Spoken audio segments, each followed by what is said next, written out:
Hi mga beshies! Kakauwi ko lang galing sa trabaho. 5 o'clock na ako nakarating. Gabi ka busy sa sa trabaho. Kaya ayan.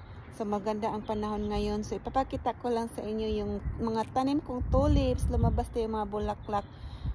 Hindi na siya gaano karami kagaya noon. Kasi pag second year na to niya sa October 2 years ago ko na to siya tinanim.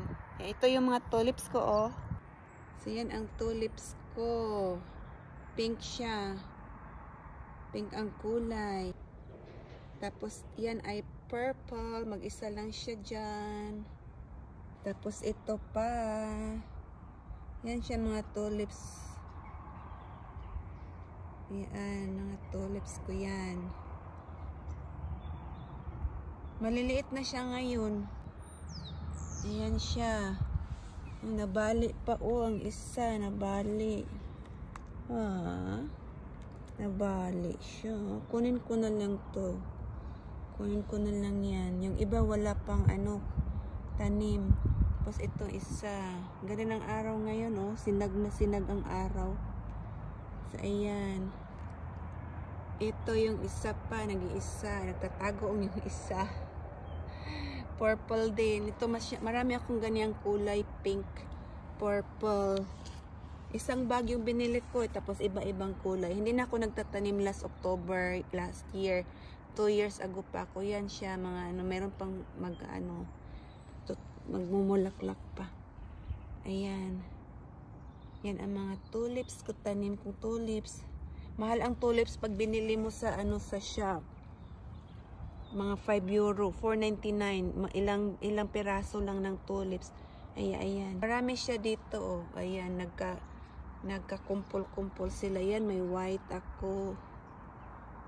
Ayan, bumubuka na sila ng masyado. Paano na sila?